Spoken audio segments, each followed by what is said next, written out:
শ্রম সংস্কার ও সামাজিক সুরক্ষায় একযোগে কাজ করবে বাংলাদেশ আইএলও। পার্লামেন্ট অভিমুখে ককরোচ জনতা পার্টির যাত্রা, দিল্লিতে পুলিশের ব্যাপক লাঠিচার্জ। লিজিওনেয়ার্স রোগে দ্বিতীয় মৃত্যু, সতর্কতা জারি। স্বাগত জানাচ্ছি আশা হোম কেয়ার প্রাইম নিউজ আয়োজনে। আপনাদের সাথে আছি আমি হাবিবুর রহমান। এতক্ষণ শিরোনাম দেখছিলেন, এবারে বিস্তারিত। ছোটবেলায় আমাকে রেখে মা যখন কাজে যেতেন তখন তার দুশ্চিন্তার শেষ ছিল না, আর এখন আমার সেই অবস্থা। চিন্তা নেই, আপনার পাশে আছে আশা লেক্সা।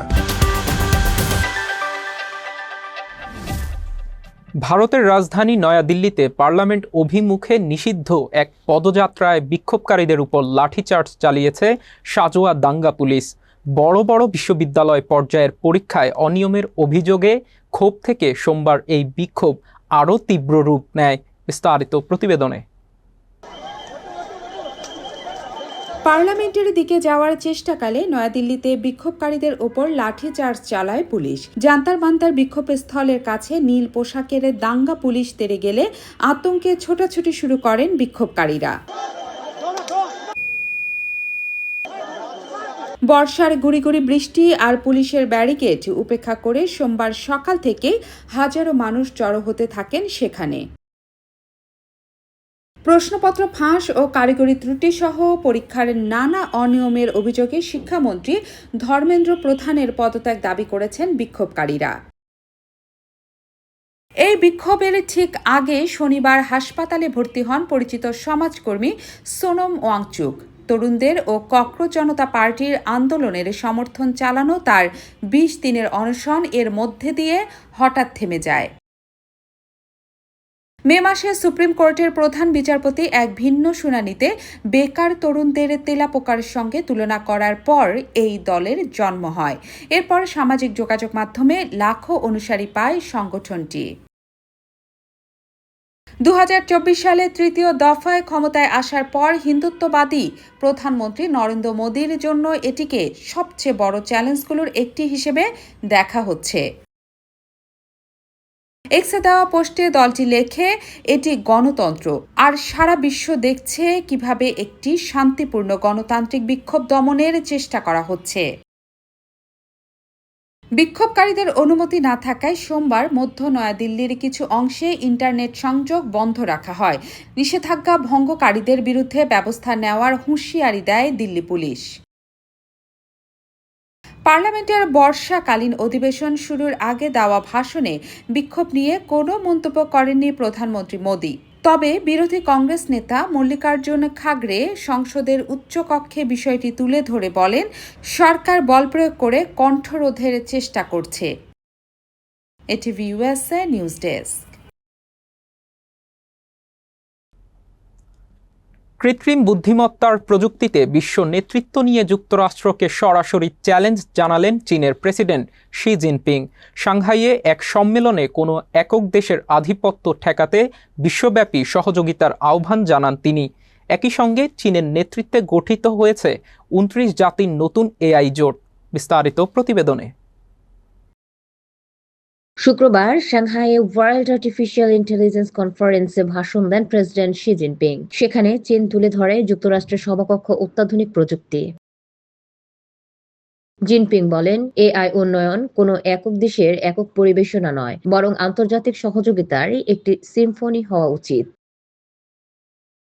তিনি আরও বলেন, এআই এর নিরাপত্তা প্রসঙ্গে অতিরঞ্জিত করে কোনো একটি দেশের নিরাপত্তাকে অন্যদের ওপর প্রাধান্য দেওয়ার বিরোধিতা করা উচিত সবার। এর আগে বৃহস্পতিবার চীন ঘোষণা দেয় নতুন এক জোটের world artificial intelligence cooperation organization বা ওআইকো উচ্চ পর্যায়ের। এই অনুষ্ঠানে উপস্থিত ছিলেন জাতিসংঘ মহাসচিব আন্তোনিও গুতেরেস। সাংহাই সদর দপ্তর করে গঠিত এই আন্তঃসরকার সংস্থাটি আনুষ্ঠানিকভাবে যাত্রা শুরু করে গত ১৬ জুলাই। প্রতিষ্ঠাতা সদস্য দেশগুলোর মধ্যে রয়েছে ইন্দোনেশিয়া, ব্রাজিল, মালয়েশিয়া, দক্ষিণ আফ্রিকা, সেনেগাল, রাশিয়া ও পাকিস্তানের মতো গ্লোবাল সাউথের গুরুত্বপূর্ণ দেশগুলো। বিশ্লেষকদের ধারণা, জাতিসংঘে এআই নীতি নির্ধারণের প্রভাব বিস্তার করতেই এই জোট কাজে লাগাবে বেইজিং। বর্তমানে চিপ উৎপাদন প্রযুক্তি নিয়ে যুক্তরাষ্ট্র চীন দ্বন্দ্ব তুঙ্গে। সবচেয়ে উন্নত সেমিকন্ডাক্টর প্রযুক্তিতে যুক্তরাষ্ট্রের চেয়ে পিছিয়ে থাকলেও এআই মডেল চালাতে প্রয়োজনীয় বিশাল ডেটা সেন্টার পরিচালনায় এগিয়ে আছে চীন। এছাড়া চিপ তৈরির অপরিহার্য উপাদান বিরল খনিজ উৎপাদনেও রয়েছে চীনের আধিপত্য। চীনের বিদ্যুৎ উৎপাদন ক্ষমতা যুক্তরাষ্ট্রের দ্বিগুণেরও বেশি, যা এআই এর বিশাল জ্বালানি চাহিদা মেটাতে বাড়তি সুবিধা দিচ্ছে বেইজিংকে। জাতীয় নিরাপত্তার অজুহাতে গুরুত্বপূর্ণ সেমিকন্ডাক্টর রপ্তানিতে চীনের ওপর নিষেধাজ্ঞা বহাল রেখেছে যুক্তরাষ্ট্র। জবাবে দ্বৈত ব্যবহারযোগ্য প্রযুক্তি ও বিরল খনিজ রপ্তানিতে নিষেধাজ্ঞা দিয়েছে চীনও। ATV USA international desk. New ইয়র্কের আপার ইস্ট সাইডে ছড়িয়ে পড়া লিজিওনেয়ার্স রোগে আক্রান্ত হয়ে আরও একজনের মৃত্যুর খবর পাওয়া গেছে। এই নিয়ে এই কমিউনিটি ক্লাস্টারে মৃত্যুর সংখ্যা দাঁড়িয়েছে 2 জনে। New York city health department শনিবার মৃত্যু নিশ্চিত করে এই ঘোষণা দেয়।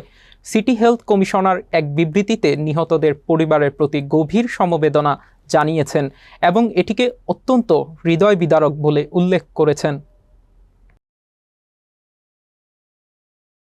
গত কয়েকদিন ধরেই নিউ ইয়র্কের আপার ইস্ট সাইড এলাকায় লিজিওনিয়ার্স ব্যাকটেরিয়ার প্রাদুর্ভাব নিয়ে উদ্বেগ বাড়ছিল। শেষ খবর পাওয়া পর্যন্ত এই রোগে আক্রান্ত হয়ে আরও একজনের মৃত্যুর খবর পাওয়া গেছে। এ নিয়ে এই কমিউনিটি ক্লাস্টারে মৃত্যুর সংখ্যা দাঁড়িয়েছে 2 জনে। স্বাস্থ্য বিভাগের পক্ষ থেকে জানানো হয়েছে, প্রাথমিক টেস্টে যেসব ভবনের কুলিং টাওয়ারে এই ব্যাকটেরিয়ার উপস্থিতি পাওয়া গিয়েছিল সেগুলোকে জরুরি ভিত্তিতে পরিষ্কার ও জীবাণুমুক্ত করার নির্দেশ দেওয়া হয়েছে। স্বস্তির খবর হলো, আক্রান্ত সবকটি ভবনে ইতিমধ্যেই এই রিমেডিয়েশন বা পরিচ্ছন্নতার কাজ সম্পন্ন হয়েছে। স্বাস্থ্য কর্মকর্তারা বলছেন, বর্তমান ডেটা বা পরিসংখ্যান বেশ আশাব্যঞ্জক। শহরের কঠোর নজরদারি এবং দ্রুত ব্যবস্থা নেওয়ার কারণে ব্যাকটেরিয়া ছড়ানোর মূল উৎসটি সফলভাবে বন্ধ করা সম্ভব হয়েছে বলে ধারণা করা হচ্ছে। তবে এই ঘটনার পর পুরো নিউ ইয়র্ক সিটি জুড়ে সতর্কতা জারি করা হয়েছে। গ্রীষ্মকালের নিয়ম অনুযায়ী ব্যাকটেরিয়া ধ্বংস করতে শহরের প্রতিটি কুলিং টাওয়ার অপারেটরকে বায়োসাইডের ব্যবহার বাড়ানোর কঠোর নির্দেশ দিয়েছে হেলথ ডিপার্টমেন্ট।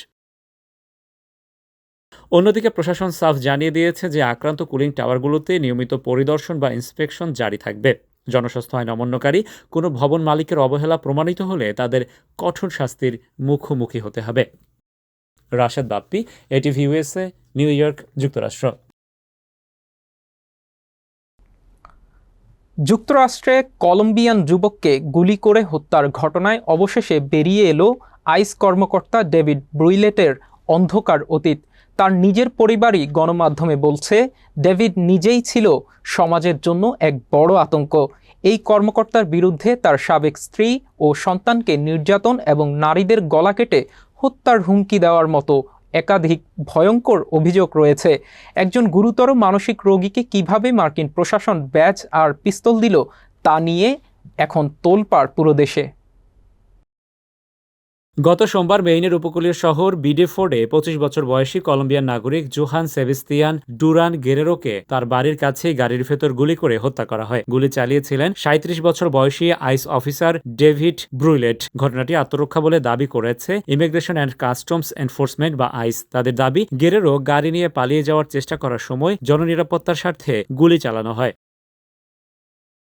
তবে অ্যাসোসিয়েটেড প্রেস ও CBS নিউজের অনুসন্ধানে বেরিয়ে এসেছে এই কর্মকর্তার অন্ধকার অতীত। ব্রুইলেটের পরিবারের সদস্যরা জানিয়েছেন, ছোটবেলা থেকেই তিনি তীব্র বাইপোলার ডিসঅর্ডার বা মানসিক সমস্যায় ভুগছিলেন। এমনকি 12 বছর বয়সে 2 বার আত্মহত্যার চেষ্টাও করেছিলেন তিনি। এরপরও সামরিক বাহিনীতে যোগ দেন এবং 2012 সালে আফগানিস্তানে নিয়োজিত ছিলেন। তার এক নিকটাত্মীয়ের দাবি, আফগানিস্তানের যুদ্ধ পরিস্থিতি ব্রুইলেটের মানসিক অবস্থাকে আরও উগ্র ও হিংস্র করে তোলে। পারিবারিক আদালতের শত শত নথি বিশ্লেষণ করে দেখা গেছে, ব্রুইলেটের বিরুদ্ধে তার 2 সাবেক স্ত্রী এবং সন্তানদের উপর বছরের পর বছর ধরে শারীরিক ও মানসিক নির্যাতনের অভিযোগ রয়েছে। তার প্রথম সাবেক স্ত্রী অ্যাশলে ব্রুইলেট জানান, গর্ভবতী থাকা অবস্থায় তার দিকে ফুটন্ত পানি ছুড়ে মেরেছিলেন ডেভিড। এমনকি গত বছরের শেষ দিকে একটি ভয়েস মেলে অ্যাশলে এবং তার পরিবারের নারীদের গলা কেটে হত্যার হুমকিও দিয়েছিলেন এই আইস কর্মকর্তা। ট্রাম্প প্রশাসনের অভিবাসন বিরোধী কড়াকড়ি শুরুর পর থেকেই আইস এজেন্টদের সাথে এনকাউন্টারে এ পর্যন্ত অন্তত 10 জনের মৃত্যু হয়েছে। এই পরিস্থিতিতে নিয়োগ প্রক্রিয়ার খামতি নিয়ে প্রশ্ন করা হলে আইসের পক্ষ থেকে কর্মকর্তার নাম প্রকাশ করতে অস্বীকৃতি জানানো হয় এবং বলা হয়, এই অফিসারের প্রায় 1 দশকের ফেডারেল আইন প্রয়োগের অভিজ্ঞতা এবং প্রয়োজনীয় ট্রেনিং রয়েছে। হোয়াইট হাউস থেকেও এ বিষয়ে সমস্ত প্রশ্নের দায় আইসের উপর ছেড়ে দেওয়া হয়েছে। Rashed Bappi, ATV USA, new York, যুক্তরাষ্ট্র। এবার ছোট্ট একটা বিরতি নিচ্ছি, ফিরে এসে থাকছে। ভারতীয় ঢলে তিস্তার পানি বিপদসীমায়, খুলে দেওয়া হলো 44 জলকপাট। ব্যস্ততার কারণে বাবা মার সঠিক যত্ন নিতে পারছিলাম না। তারপর সন্ধান পেলাম আশা হোম কেয়ারে।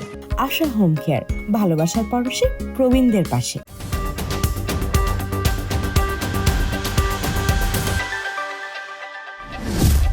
স্বাগত আবারও আশা হোম কেয়ার প্রাইম নিউজ আয়োজনে। গুপ্তচর বৃত্তির অভিযোগে দীর্ঘ 1 বছর ইরানে আটকে থাকার পর অবশেষে যুক্তরাষ্ট্রে ফিরেছেন মার্কিন নাগরিক দেনা কারারি। ইরান থেকে তার এই মুক্তিকে শুভেচ্ছা নিদর্শন হিসেবে উল্লেখ করে প্রশংসা করেছেন মার্কিন প্রেসিডেন্ট ডোনাল্ড ট্রাম্প।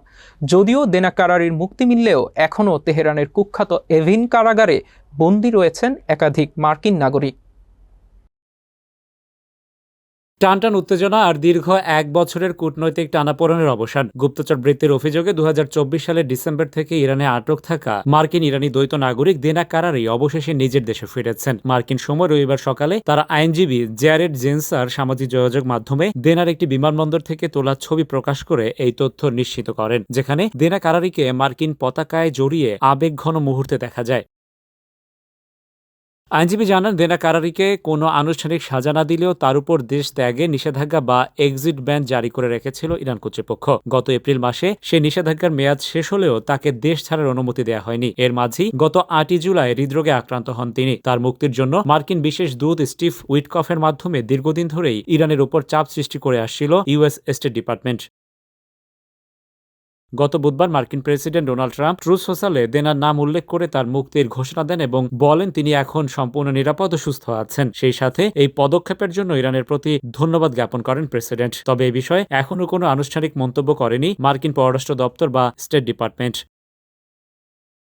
দেনা কারারি মুক্তি পেলেও কামরান হেকমতি এবং রেজা ওয়ালি জাদেহের মতো বেশ কয়েকজন মার্কিন নাগরিক এখনও ইরানের কারাগারে বন্দী আছেন, যাদেরকে বেআইনিভাবে আটকে রাখা হয়েছে বলে ঘোষণা করেছে যুক্তরাষ্ট্র। Rashed Bappi, ATV USA, new York, যুক্তরাষ্ট্র। এবার দেশের সংবাদ। আইএলওর ধারাবাহিক সহযোগিতার জন্য ধন্যবাদ জানিয়েছেন প্রধানমন্ত্রী তারেক রহমান। সোমবার সকালে প্রধানমন্ত্রী তারেক রহমানের সঙ্গে আন্তর্জাতিক শ্রম সংস্থা আইএলওর মহাপরিচালক গিলবার্ট এফ হোংবো সৌজন্য সাক্ষাৎ করেন। এ সময় প্রধানমন্ত্রী তারেক রহমান আইএলওর ধারাবাহিক সহযোগিতার জন্য ধন্যবাদ জানান। তিনি বলেন, শ্রমিকদের অধিকার সংরক্ষণ, নিরাপদ কর্মপরিবেশ নিশ্চিতকরণ এবং আন্তর্জাতিক শ্রমমান বাস্তবায়নকে সরকার সর্বোচ্চ গুরুত্ব দিচ্ছে। বৈঠকের শুরুতে আইএলও মহাপরিচালক প্রধানমন্ত্রীর দায়িত্ব গ্রহণ করায় তারেক রহমানকে অভিনন্দন জানান। তিনি বলেন, জনগণের প্রত্যক্ষ ভোটে নির্বাচিত সরকার দায়িত্ব গ্রহণের পর বাংলাদেশের প্রতি আন্তর্জাতিক সম্প্রদায়ের আস্থা আরও সুদৃঢ় হয়েছে। মশা নিধনে দেশীয় উদ্ভাবনকে গুরুত্ব দিয়ে তা পরীক্ষা নিরীক্ষা ও কাজে লাগাতে সিটি কর্পোরেশনগুলোকে আহ্বান জানিয়েছেন স্থানীয় সরকার মন্ত্রী মির্জা ফখরুল ইসলাম আলমগীর। সোমবার দুপুরে রাজধানীর রমনায় ইঞ্জিনিয়ার্স ইনস্টিটিউশনে ইউথ টু ওয়ার্ল্ড আয়োজিত অনুষ্ঠানে তিনি এই আহ্বান জানান। মির্জা ফখরুল ইসলাম আলমগীর বলেন, মশা নিয়ন্ত্রণে এখন পর্যন্ত যে কেমিক্যাল ব্যবহার করা হচ্ছে তা খুব একটা কাজে আসছে না। তবে দেশীয় রাসায়নিক ব্যবহার করে যে প্রযুক্তি নিয়ে কথা হচ্ছে সেটি সম্ভাবনাময়। স্থানীয় সরকার মন্ত্রী বলেন, ডেঙ্গু ও চিকুনগুনিয়া বিস্তারের বর্তমান মৌসুমে মশার লার্ভা নিধন করাই প্রধান কাজ। নতুন উদ্ভাবিত প্রযুক্তির পরীক্ষামূলক কাজ করা গেলে মশা নিধনে সিটি কর্পোরেশন এবং উদ্ভাবকদের যৌথ কর্মসূচি সফল হবে। ভারতীয় উজানের ঢল ও ভারী বৃষ্টিতে আবারও তিস্তা নদীর পানি বেড়ে নীলফামারীর ডালিয়া পয়েন্টে বিপদসীমার 5 সেন্টিমিটার নিচ দিয়ে প্রবাহিত হচ্ছে। পানির চাপ সামাল দিতে তিস্তা ব্যারেজের 44টি জলকপাট খুলে দেওয়া হয়েছে। সোমবার সকালে বিষয়টি নিশ্চিত করেছে পানি উন্নয়ন বোর্ড। জানা গেছে, সোমবার সকাল 9টায় দেশের সর্ববৃহৎ সেচ প্রকল্প তিস্তা ব্যারেজের নীলফামারীর ডিমলা উপজেলার ডালিয়া পয়েন্টে তিস্তা নদীর পানি সমতল রেকর্ড করা হয়েছে 52.10 মিটার।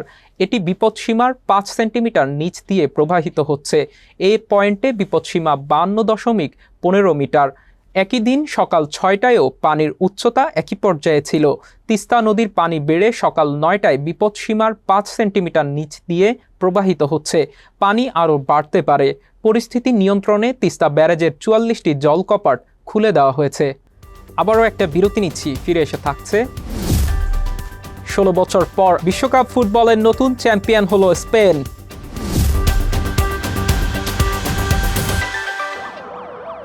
আমি যদি মিথ্যে বলতাম তাহলে আমার ছেলেটা কি শিখত?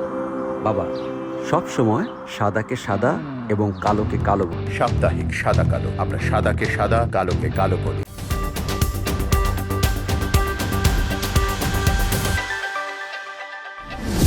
ফিরে এলাম আশা হোম কেয়ার প্রাইম নিউজে। এবার খেলার খবর।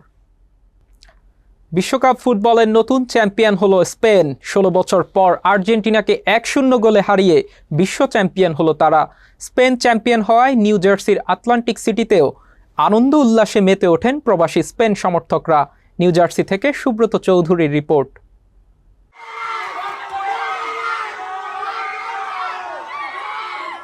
লা ফুয়েন্তের স্পেন যেন আধুনিক ফুটবলের এক নিখুঁত ক্যানভাস। আজকের খেলায় তাদের প্রতিটি পাসে ছিল ছন্দ, প্রেসিং এ শৃঙ্খলা এবং আক্রমণে ফুটে উঠেছিল অসাধারণ দলগত সমন্বয়। ব্যক্তিগত নৈপুণ্যের চেয়ে দলগত ফুটবলকে তারা নিয়ে গিয়েছিল শিল্পের উচ্চতায়। আজকে স্পেনের খেলায় আমরা মুগ্ধ। বিশ্ব ফুটবলের নতুন রাজা স্পেনকে অভিনন্দন। বর্তমান ইউরো চ্যাম্পিয়ন স্পেন দীর্ঘ 16 বছরের অপেক্ষার অবসান ঘটিয়ে বিশ্ব চ্যাম্পিয়ন হলো। 2010 সালের পর দ্বিতীয়বারের মতো বিশ্ব চ্যাম্পিয়নের মুকুট মাথায় পড়ল স্পেন। স্পেন দ্বিতীয়বারের মতো বিশ্বকাপ জেতায় স্পেনকে অভিনন্দন জানাচ্ছি। নিউ ইয়র্ক নিউ জার্সি স্টেডিয়ামে অনুষ্ঠিত ম্যাচে স্পেনের প্রতিপক্ষ ছিল লা আলবিসেলেস্তে নামে পরিচিত আর্জেন্টিনা। দ্বিতীয়বারের মতো স্পেন এবারও আমাদেরকে সুন্দর খেলা উপহার দিয়ে তারা বিশ্ব চ্যাম্পিয়নশিপ অর্জন করেছেন। তার জন্য বাংলাদেশ অ্যাসোসিয়েশন অফ সাউথ জার্সির পক্ষ থেকে আন্তরিকভাবে ধন্যবাদ জানাচ্ছি। পুরো ম্যাচ জুড়েই স্পেনের খেলোয়াড়দের আত্মবিশ্বাসী ও আক্রমণাত্মক ফুটবল মুগ্ধ করেছে বিশ্বব্যাপী স্পেন সমর্থকদের। বিশেষ করে স্পেনের তরুণ সেন্সেশন লামিন ইয়ামাল ছিলেন দুর্দান্ত ছন্দে, যিনি নিজের প্রথম বিশ্বকাপেই শিরোপা জয় করেছেন। অনেকেই এই ম্যাচকে ফুটবল ইতিহাসে এক প্রজন্ম থেকে আরেক প্রজন্মের নেতৃত্ব হস্তান্তরের প্রতীক হিসেবেও দেখছেন। ২৬ সালের বিশ্ব চ্যাম্পিয়ন স্পেনকে অভিনন্দন। বাংলাদেশ সাউথ জার্সির পক্ষ থেকে তাদেরকে আন্তরিক ধন্যবাদ। বিশ্ব ফুটবলের দুই পরাশক্তির এই ম্যাচ ঘিরে উন্মাদনা ছড়িয়ে পড়েছিল নিউ জার্সির আটলান্টিক সিটিতেও। ম্যাচ শেষে স্পেনের জয় নিশ্চিত হতেই উল্লাসে ফেটে পড়েন প্রবাসী বাংলাদেশি সমর্থকেরা। So I really hope Spain wins today because I've been watching this for a long time, you know, and I hope Lamine he gets his first World Cup. I hope he does great. দ্বিতীয়বারের মতো Spain champion হয়, স্পেনকে অভিনন্দন। সমর্থকেরা আশা প্রকাশ করেন স্পেনের এই জয়যাত্রা আগামী বছরগুলোতে অব্যাহত থাকবে এবং আগামী বিশ্বকাপেও বিশ্ব চ্যাম্পিয়নের মুকুট পড়বে দলটি। Subrata Chowdhury, ATV USA, Atlantic city, new jersey, America. আর্জেন্টিনাকে হারিয়ে ঐতিহাসিক বিশ্বকাপের জয়ের পর নিজের এই সাফল্য ব্রাজিলের নেইমারকে উৎসর্গ করলেন স্পেন ফরওয়ার্ড নিকো উইলিয়ামস। অতিরিক্ত সময়ে ফেরান তরেসের জয়সূচক গোলে গুরুত্বপূর্ণ সহায়তা করেন অ্যাথলেটিক ক্লাবের এই তারকা, যার সুবাদে ফ্রান্স ও উরুগুয়ের পাশে বসে দ্বিতীয়বারের মতো বিশ্বসেরার মুকুট জিতল স্পেন। বিস্তারিত প্রতিবেদনে। 10 জনের আর্জেন্টিনাকে অতিরিক্ত সময়ে হারিয়ে শিরোপা নিশ্চিত করে ইউরোপ চ্যাম্পিয়নরা। পুরো ম্যাচে আধিপত্য বিস্তার করে লুইস দে লা ফুয়েন্তের দল। গোলমুখে 20টি শট নেয় তারা। বিপরীতে রক্ষণাত্মক আর্জেন্টিনার শট ছিল মাত্র 3টি। দ্বিতীয়ার্ধে বদলি হিসাবে নেমে দ্রুতই প্রভাব রাখেন উইলিয়ামস। একের পর এক আক্রমণের চাপে রাখেন আলবিসেলেস্তেদের রক্ষণ। 24 বছর বয়সী এই তারকা ম্যাচ শেষে উচ্ছ্বাস ধরে রাখতে পারেনি। শেষ 16 বিদায় নেওয়া ব্রাজিলের নাম্বার 10 নেইমারকে উৎসর্গ করেন ফুটবলের সবচেয়ে বড় শিরোপা। কাজে টিভিকে উইলিয়ামস বলেন, এটাই তার কাছে সবচেয়ে সুন্দর মুহূর্ত। নেইমারকে নিজের আইডল উল্লেখ করে তিনি বলেন, নেইমার যেন খেলাটি দেখে থাকেন আর এই জয় তার জন্য। প্রখর রোদের মধ্যে হাড্ডাহাড্ডি ফাইনালে অতিরিক্ত সময়ের ঠিক আগে পাও কুভারসিসকে বিপজ্জনকভাবে ফাউল করায় লাল কার্ড দেখেন এনজো ফার্নান্দেজ, যা ম্যাচের মোড় ঘুরিয়ে দেয় স্পেনের পক্ষে। অতিরিক্ত সময়ের দ্বিতীয়ার্ধের শুরুতেই কাঙ্ক্ষিত গোলের দেখা পায় স্পেন। প্রান্ত দিয়ে উঠে হেডে বল বাড়ান উইলিয়ামস, আর সেই বল জালে জড়ান সাবেক ম্যানচেস্টার সিটি ফরওয়ার্ড ফোরান তেরেস। এর আগেও একবার জাল খুঁজে পেয়েছিলেন উইলিয়ামস, তবে নিকোলাস অতামেন্দিকে মিকেল মেরিনোর ফাউলের কারণে সেই গোল বাতিল হয়ে যায়। ATV USA sports desk. শেষ করার আগে থাকছে বিনোদনের খবর। আর্জেন্টিনাকে হারিয়ে ফুটবল বিশ্বকাপের ফাইনালে চ্যাম্পিয়ন হয়েছে স্পেন। এই ঐতিহাসিক জয়ের রেশ ছড়িয়ে পড়েছে বাংলাদেশের বিনোদন অঙ্গনেও। সামাজিক যোগাযোগ মাধ্যমে স্পেন দলকে অভিনন্দন জানিয়ে পোস্ট দিয়েছেন ঢাকাই সিনেমার একাধিক তারকা। বিস্তারিত প্রতিবেদনে। নিজের ভেরিফাইড ফেসবুক পেজে সুপারস্টার শাকিব খান লেখেন, ফিফা বিশ্বকাপ 2026 জয়ের জন্য স্পেনকে অভিনন্দন। চিত্রনায়িকা শবনম বুবলিও অভিনন্দন জানিয়ে লেখেন, স্পেন সত্যিকার অর্থেই এই শিরোপার যোগ্য দাবিদার। সংক্ষিপ্ত এক পোস্টে চিত্রনায়িকা অপু বিশ্বাস লেখেন, শুধু অভিনন্দন স্পেন। নিউ জার্সির মাঠে অনুষ্ঠিত ফাইনালে শুরু থেকে বল দখল ও আক্রমণে স্পষ্ট আধিপত্য দেখায় স্পেন। পুরো ম্যাচে নিজেদের স্বাভাবিক ছন্দ খুঁজে পায়নি আর্জেন্টিনা।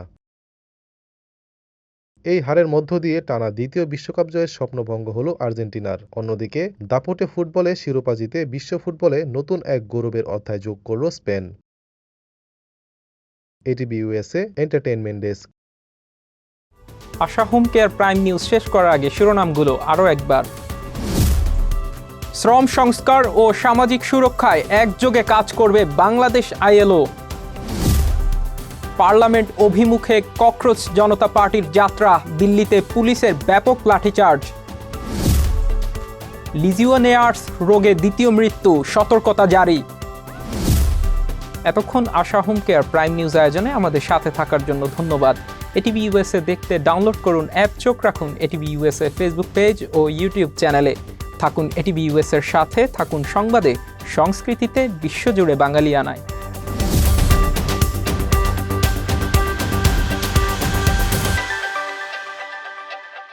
এটিভি ইউএসএ, বিশ্বজুড়ে বাঙালিয়ানা।